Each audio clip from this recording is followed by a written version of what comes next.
पागल समझ रहे हो, हम पढ़े लिखे लोग हैं। अब बताइए दूध में मक्खन है पर उसे नजर नहीं आ रहा। भाई साहब तुझे नजर तब आएगा जब तुझे विधि पता होगी। दूध का दही बनता है, दही का फिर मंथन होता है, और जब मंथन होता है तो फिर आपको ऊपर ही मक्खन के दर्शन हो जाते हैं। फिर आपको अंदर हाथ डालने की भी जरूरत नहीं पड़ती। छाछ छाछ नीचे, मक्खन मक्खन ऊपर। बस जैसे दूध के कण कण में घी विद्यमान है, मक्खन विद्यमान है, ऐसे ही सृष्टि के कण कण में मेरा कन्हैया है। पर दही का जब तक मंथन ना किया जाए मक्खन तक पहुंचना पॉसिबल नहीं है। ऐसे ही जब तक भक्ति ना की जाए, प्रेम ना किया जाए, तब तक उस कृष्ण तक पहुंचना भी संभव नहीं है। प्रेम के मंथन से ही, भक्ति के मंथन से ही परमात्मा रूपी मक्खन प्रकट होता है। भक्तों, भगवान चित स्वरूप है, हम सबके भीतर हैं। तुलसीदास जी कहते हैं सत्य बराबर तप नहीं, झूठ बराबर पाप, जाके हृदय साच है प्रभुता के हृदय आप। जिसके हृदय में सत्य है उसके हृदय में ईश्वर है, जिसके हृदय में सत्य नहीं है उसके हृदय में ईश्वर सत्यम ब्रूयात्। ईश्वर का नाम है आनंद। आनंद ही आनंद। संसार में जो भी आनंद हमें प्राप्त हो रहा है वो ईश्वर का स्वरूप है। करते क्या है भगवान? विश्वोत्पत्त्यादि हेतवे, विश्व की उत्पत्ति करना, पालन करना, ये मेरे कन्हैया का नित्य का काम है। ये कन्हैया का काम है, हमें बनाना, हमें जन्म देना। माँ के गर्भ में 9 महीने तक हमें बनाया, फिर हमें बाहर किया। जब दांत न थे तब दूध दिया। देखिए भगवान की कितनी बढ़िया परवरिश है हमारे लिए। जब दांत न थे तब दूध दियो, अब दांत दियो तो को अन्न भी दे हैं। जल में थल में पशु पक्षिन की सबकी सुधि लेते हैं, तेरे हूँ ले हैं। जान को देते अजान को देते, जहान को देते वो तो को भी दे हैं। रे मन मूर्ख सोच करे क्यों, सोच करे कछु हाथ न आए। जब दांत नहीं थे तब पीने को दूध दिया, अब दांत दिया है तो चिंता ना कर, पेट भर भोजन देगा ही सही। वो भूखा घुमा सकता है पर भूखा किसी को सुला नहीं सकता। ये भगवान का काम है, सृष्टि बनाना, पालन करना। एक रूप में भगवान, विष्णु के रूप में भगवान सृष्टि को पालित करते हैं, पालन करते हैं। ब्रह्मा रूप में उत्पन्न करते हैं, शिव रूप में संहार करते हैं। तापत्रय विनाशाय कहते हैं जो भगवान की शरण में होता है जीवन में कभी दुख नहीं आता। कोई तन दुखी, कोई मन दुखी, कोई धन बिन रहते उदास, थोड़े थोड़े सब दुखी, सुखी राम के दास। संसार में सब दुखी हैं, कौन सुखी है? केवल भगवान के भक्त, वो सुखी है।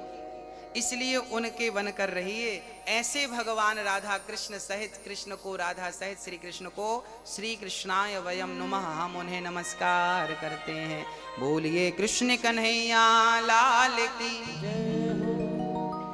यम प्रव्रजंत मनुपेत मपेत कृत्यम, द्वैपायनो विरह का तर आजुहाव, पुत्रेति तन्मयतया तर्वोभिने दुष्टं सर्वभूत हृदयं मुनिमानतोऽस्मि। सुखदेव भगवान का जन्म हुआ। अच्छा, भागवत जी सबसे पहले किसने किसको सुनाई आपको विदित है? श्रवण करिए। ये भागवत कितनी बड़ी है मैं आपको बताता हूं। भागवत में श्लोक कितने हैं? 18,000। कितने श्लोक है मेरी माँ? अध्याय कितने हैं? 335। स्कंध कितने हैं? 12, 12। भागवत सबसे पहले किसने किसको सुनाई पता है आपको? किसने सुनाई? सबसे पहले भगवान नारायण ने अपने पुत्र ब्रह्मा को ये भागवत सुनाई। उस टाइम भागवत कितने श्लोकों की थी? आप कभी गंगोत्री जाएं, यमुनोत्री जाएं, या मां नर्मदा के उद्गम स्थल जाएं, अमरकंटक, तो जहां से गंगा निकलती है, यमुना निकलती है, नर्मदा मां निकलती है, पता है वहां पर ना वो बहुत छोटी सी होती है। नर्मदा जी जहां से निकली है वहां तो इतनी छोटी है कि आप छलांग लगा के पार कर लो, है ना। छोटा, उनका रूप स्वरूप छोटा है, पर वही आगे जाकर के क्या हो जाता है? बड़ा हो जाता। ऐसे ही भागवत सबसे पहले जब भगवान नारायण ने ब्रह्मा को सुनाई तब ये 4 श्लोकों की थी। केवल कितने श्लोक थे? अहमेवासमेवाग्रे नान्यद यद सद सत्परम पश्चादहं यदेतच्च यो वशिष्येत सोऽस्म्यहम् ऋतीर्थं यत् प्रतीयेत न प्रतीयेत चात्मनि तद्विद्यादात्मनो मायां यथा भासो यथा तमः यथा महान्ति। 4 श्लोकों के बड़े सुंदर शास्त्रों में हमारे गुरुजनों ने वर्णन किए हैं। फिर वही 4 श्लोक ब्रह्मा जी ने अपने पुत्र को सुनाया, देवर्षि नारद जी को। फिर वही 4 श्लोकों की भागवत जी नारद जी ने वेद व्यास जी को सुनाई। तो वेद व्यास जी ने सोचा कि भाई 4 श्लोक हम तो समझ सकते हैं, पर संसार के तुच्छ प्राणी, अज्ञानी लोग सूत्र की भाषा नहीं जान सकते, इनको विस्तार करके बताना पड़ेगा कोई भी बात, तब ये जानेंगे। तब उन 4 श्लोकों की व्याख्या कर दी श्री व्यास जी ने, विस्तार कर दिया, इसलिए उनका नाम भी पड़ गया वेद व्यास, विस्तार करने के लिए।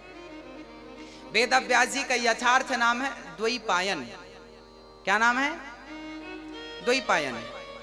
व्यास जी का नाम है द्वैपायन। उनका नाम जब वेदों का विस्तार किया, भागवत आदि का, उनका विस्तार के कारण नाम पड़ गया वेद व्यास। व्यास मीन्स विस्तार। विस्तार को, अधिक को संस्कृत में व्यास कहते हैं। तो वेद व्यास नाम। अच्छा, वेद व्यास जी के पुत्र हुए हैं। एक बार क्या हुआ, भगवान शंकर अपनी पत्नी हमारी माँ पार्वती से कहा, देवी आज आप बड़ी उदास हो।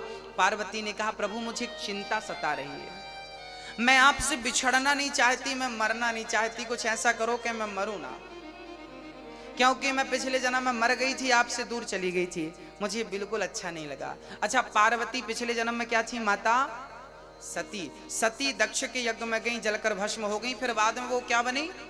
पार्वती। अब माता पार्वती ने कहा, प्रभु मैं आपको एक पल के लिए भी छोड़ना नहीं चाहती। शंकर जी बोले, तो फिर पार्वती ने कहा, प्रभु अच्छा ये बताओ, मैं तो कई बार मर चुकी, आप कितने बार?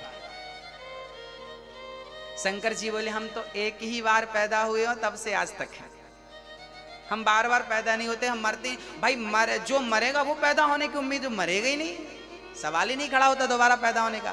पार्वती जी ने कहा, आपने कभी मरे ही नहीं आप? शंकर जी बोले, क्या चाहती हो हम मर जाएं? पार्वती जी बोली, हम नहीं चाहते कि आप मरें, पर ये बताइए कि आप कभी नहीं मरते, इसका राज क्या है?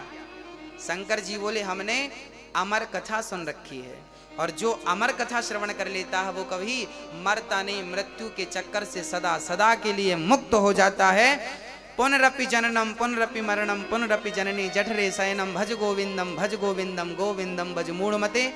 आद्य शंकराचार्य जी ने कहा है कि जो गोविंद का भजन करता है, जो गोविंद की शरण में रहता, भज गोविंदम गोविंदम भज मूढ़मते। मूढ़मते मतलब हम, मूढ़मते मतलब अज्ञानी लोग है, अज्ञानी लोग। तू गोविंद का नाम जप, इसलिए जप ताकि तू यदि जपेगा तो आने जाने के चक्कर से, पुनरपि जननम पुनरपि मरणम, इस चक्कर से सदा सदा के लिए तू मुक्त हो जाएगा।